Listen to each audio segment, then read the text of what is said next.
Hey guys! Today, I'm going to show you how to reset a UPI PIN for your bank account on PhonePe, so you can send money and make payments directly from your bank. Start by opening the PhonePe app and navigating to the My Money page. Under Payment Methods, select Bank Accounts. You'll see a list of the bank accounts linked to your PhonePe account. Select the bank account for which you want to set a UPI PIN. If you haven't set a UPI PIN for this account before, you'll see a Set option. If a UPI PIN already exists, you'll see a Reset option to create a new one. Next, you'll need to enter your debit or ATM card details. Provide the last 6 digits of your card number along with the expiry date.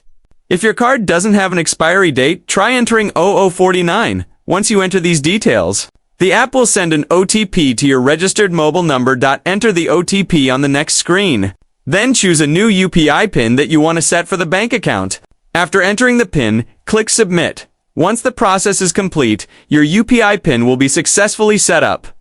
You can now use this PIN to send money, pay bills, and make online transactions directly from your bank account through PhonePe.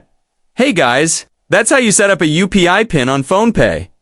Follow these steps and you'll be ready to make secure payments instantly.